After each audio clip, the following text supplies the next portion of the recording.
माता रानी प्रिय भक्तों, आप सभी का स्वागत है। आपके अपने चैनल ज्ञान अर्थ में बहुत बहुत स्वागत है। माता भगवती की कृपा आपके और आपके समस्त परिवार पर सर्वदा बनी रहे।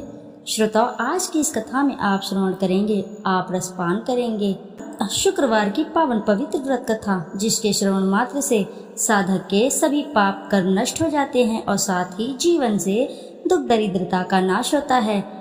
भादव मास में आप रसपान करेंगे शुक्रवार की व्रत कथा, माँ संतोषी की व्रत कथा। जो भी साधक इस कथा का सच्चे हृदय के साथ रसपान करता है या सुनाता है या हुकारा भी भरता है तो उसके सभी दुख दरिद्रता माँ संतोषी की कृपा से नाश हो जाती है। यदि आपने शुक्रवार का व्रत रखा है तो भी, नहीं रखा है तो भी, आज के दिन इस कथा का रसपान करने से साधक को सभी मनवांछित फल की प्राप्ति होती है। तो श्रोताओं, आइए रसपान करते हैं शुक्रवार की माँ संतोषी की पावन पवित्र व्रत कथा। एक बुढ़िया थी, उसके 7 बेटे थे। 6 कमाने वाले थे जबकि एक निकम्मा था। बुढ़िया 6 बेटों की रसोई बनाती, भोजन कराती, उनसे जो कुछ जूठन बचता वह 7वें को दे देती। एक दिन वह पत्नी से बोला, देखो मेरी माँ को मुझ पर कितना प्रेम है। वह बोली, क्यों नहीं, सबका जूठा जो तुमको खिलाती है। वह बोला, ऐसा नहीं हो सकता, मैं जब तक अपनी आंखों से ना देख लूं मान नहीं सकता। बहू हंसकर बोली, देख लोगे तब तो मानोगे। कुछ दिन बाद त्योहार आया। घर में 7 प्रकार के भोजन और चूरमे के लड्डू बने। यह सब जांच करने के लिए सिर दुखने का बहाना कर कर पतला वस्त्र सिर पर ओढ़े रसोई घर में सो गया। वह कपड़े में से सब देखता रहा। 6 भाई भोजन करने आए। उसने देखा माँ ने उनके लिए सुंदर आसन बिछाकर नाना प्रकार की रसोई परोसी और आग्रह करके उन्हें जमाया। वह देखता रहा। 6 भोजन करके उठे तब माँ ने उनकी जूठी थालियों में से लड्डुओं के टुकड़े उठाकर एक लड्डू बनाया। जूठन साफ कर बुढ़िया माँ ने उसे पुकारा, बेटा 6 भाई भोजन करके चले गए, अब तू ही बाकी है, अब तू कब खाएगा। वह कहने लगा, माँ मुझे भोजन नहीं करना, मैं अब परदेश जा रहा हूँ। माँ ने कहा, कल जाता है सो आज ही चला जा। वह बोला, हाँ आज ही चला जा रहा हूँ। यह कहकर वह घर से निकल गया। 7वें बेटे को परदेश जाते समय पत्नी की याद आ गई। वह गौशाला में कंडे उपले थाप रही थी। वहां जाकर बोला, अब हम जावे परदेश, आवेंगे कुछ काल, तुम रहियो संतोष से धर्म अपनो पाल। वह बोली, जाओ पिया आनंद से, हमरो सोच हटाए, राम भरोसे हम रहे, ईश्वर तुम्हें सहाय। 2 निशानी आपन देख धरू में धीर, सुधी मती हमारी, बिसारियो रखियो मन गंभीर। वह बोला, मेरे पास तो कुछ नहीं, यह अंगूठी है सो ले ले और अपनी कुछ निशानी मुझे दे। वह बोली, मेरे पास क्या है, यह गोबर भरा हाथ। यह कहकर उसकी पीठ पर गोबर के हाथ की थाप मार दी। वह चल दिया। चलते चलते दूर देश पहुंचा।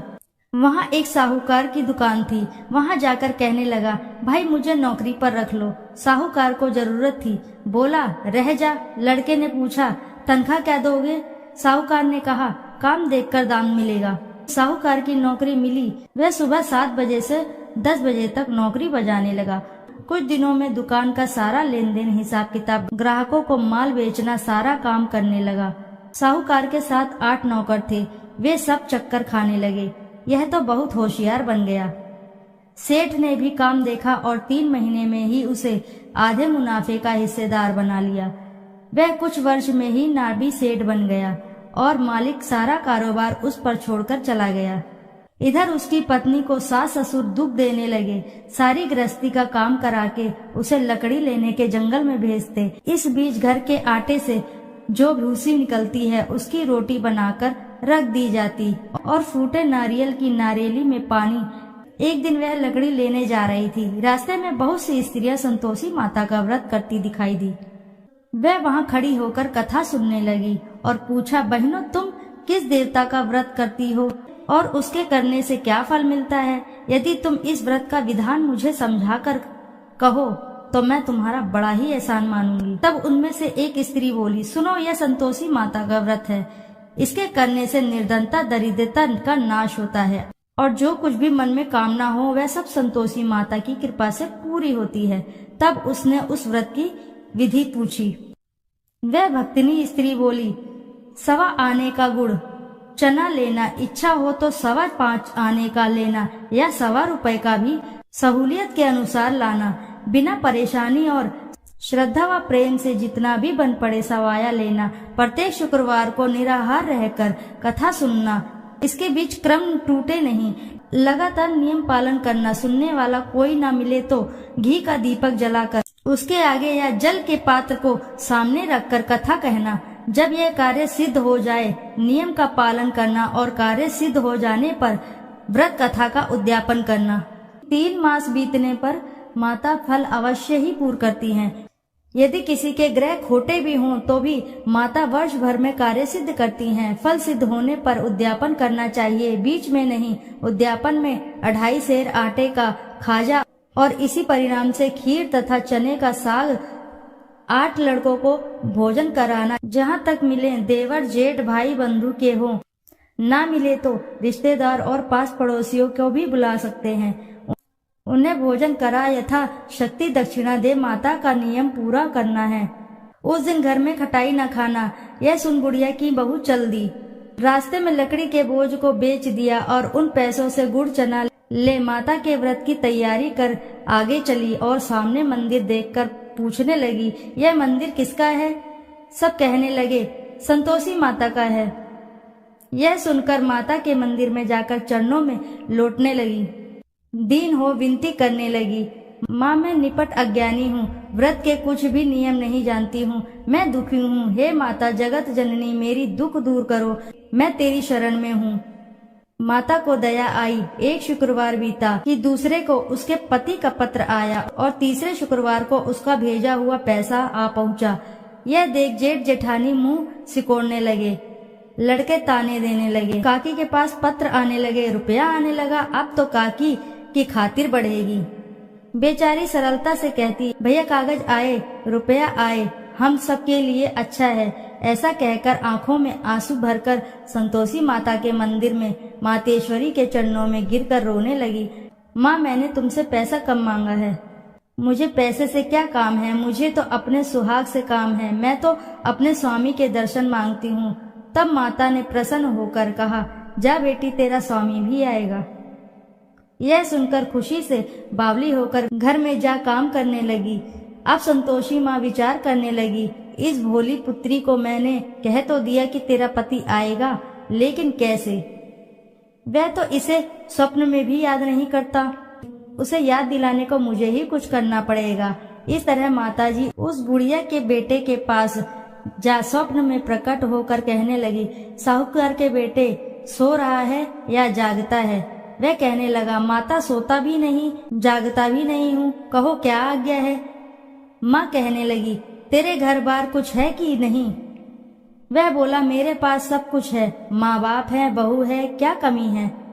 माँ बोली, भोले पुत्र तेरी बहू घोर कष्ट उठा रही है, तेरे माँ बाप उसे परेशानी दे रहे हैं, वह तेरे लिए तरस रही है, तू उसकी सुध ले।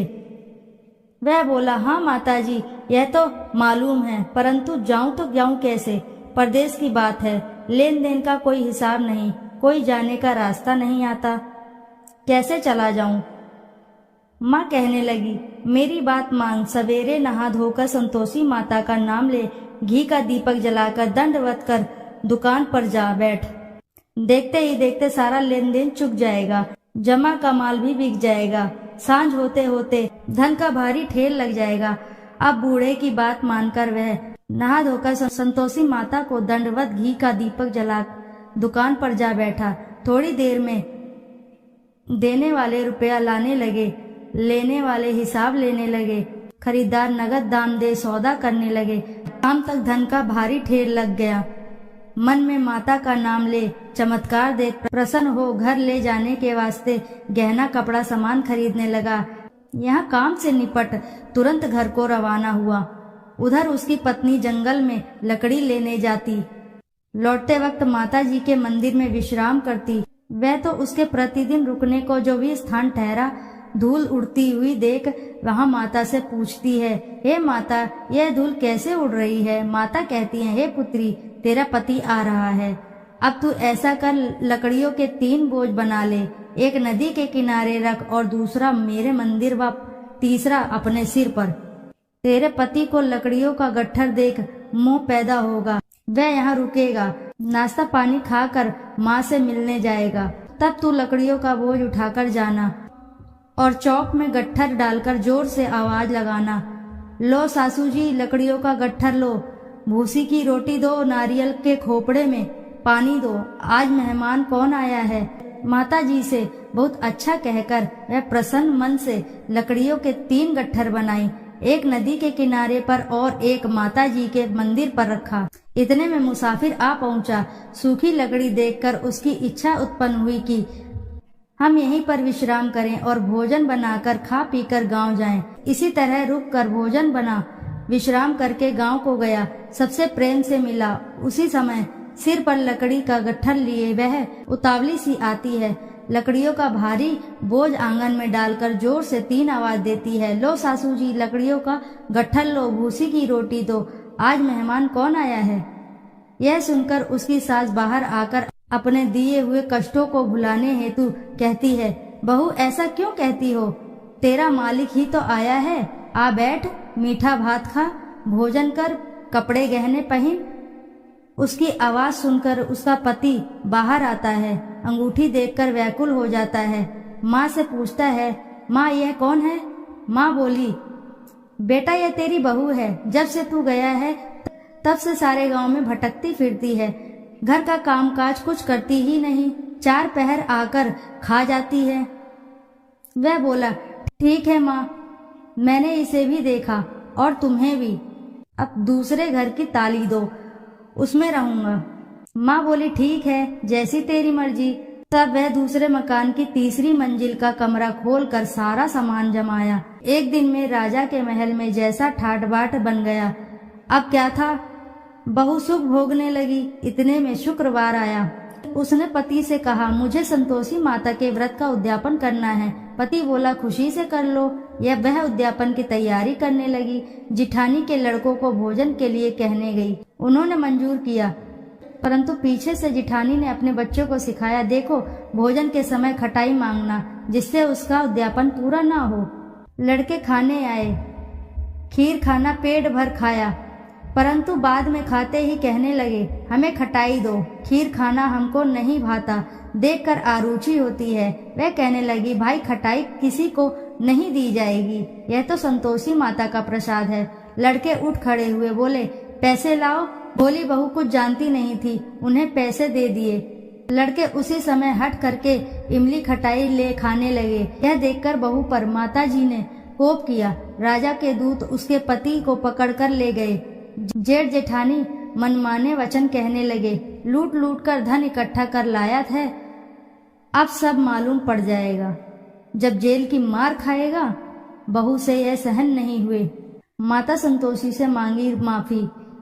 रोती हुई माता जी के मंदिर गई। कहने लगी, हे माँ, तुमने क्या किया। हंसाकर अब भक्तों को रुलाने लगी। माता बोली, बेटी तूने उद्यापन करके मेरा व्रत भंग किया। वह कहने लगी, माता मैंने कुछ अपराध किया है, मैंने तो भूल से लड़कों को पैसे दे दिए थे, मुझे क्षमा करो, मैं फिर तुम्हारा उद्यापन करूंगी। माँ बोली, अब भूल मत करना। वह कहती है, अब भूल नहीं होगी। अब बतलाओ वे कैसे आएंगे। माँ बोली, जा पुत्री, तेरा पति तुझे रास्ते में आता मिलेगा। वह निकली, राह में पति आता मिला। वह पूछी, कहाँ गए थे। वह कहने लगा, इतना धन जो कमाया है उसका टैक्स राजा ने मांगा था, वह भरने गया था। वह प्रसन्न हो बोली, भला हुआ, अब घर चलो। कुछ दिन बाद फिर शुक्रवार आया, फिर किया व्रत का उद्यापन। वह बोली, मुझे फिर से माता का उद्यापन करना है।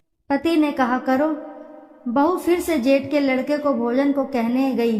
जेठानी ने 1-2 बातें सुनाई और सब लड़कों को सिखाने लगी, तुम सब लोग पहले ही खटाई मांगना। लड़के भोजन से पहले कहने लगे, हम खीर नहीं खानी, हमारा जी बिगड़ता है, कुछ खटाई खाने को दो। वह बोली, खटाई किसी को नहीं मिलेगी, आना हो तो आओ। वह ब्राह्मण के लड़के को लाकर भोजन कराने लगी। यथाशक्ति दक्षिणा की जगह एक एक फल उन्हें दिया। संतोषी माता प्रसन्न हुई। माता की कृपा होते ही 9वें मास में उसके चंद्रमा के समान सुंदर पुत्र प्राप्त हुआ। पुत्र को पाकर प्रतिदिन माता जी के मंदिर को जाने लगी। माँ ने सोचा, यह रोज आती है, आज क्यों न इसके घर चलूं। यह विचार कर माता ने भयानक रूप बनाया। गुड़ चने से सना मुख, ऊपर सूंड के समान होठ, उस पर मक्खियां भिन्न भिन्न कर रही थी। देहली पर पैर रखते ही उसकी सास चिल्लाई, देखो रे, कोई चुड़ैल डाकिन आ रही है, लड़को इसे भगाओ, नहीं तो किसी को खा जाएगी। लड़के भगाने लगे, चिल्लाकर खिड़की बंद करने लगे। बहू रोशनदान में से देख रही थी। प्रसन्नता से पगली बन चिल्लाने लगी, आज मेरी माताजी मेरे घर आई हैं, वह बच्चे को दूध पीने से हटाती है। इतने में सास का क्रोध फटा। वह बोली, क्या उतावली हुई है, बच्चे को पटक दिया। इतने में माँ के प्रताप से लड़के ही लड़के नजर आने लगे। वह बोली, माँ, मैं जिसका व्रत करती हूँ यह संतोषी माता है। सबने माताजी के चरण पकड़ लिए और विनती करने लगे, हे माता, हम मूर्ख अज्ञानी हैं, तुम्हारे व्रत का विधि विधान हम नहीं जानते। व्रत भंग कर हमने बड़ा अपराध किया है। जग माता, आप हमारा अपराध क्षमा करो। इस प्रकार माता प्रसन्न हुई। बहू को प्रसन्न होकर जैसा फल दिया वैसा माता सबको फल दे। जो पढ़े उनका मनोरथ पूर्ण हो, सभी की मनोकामनाएं पूर्ण हो, सभी के कार्य बनते चले जाएं। बोलो जय संतोषी माता की जय।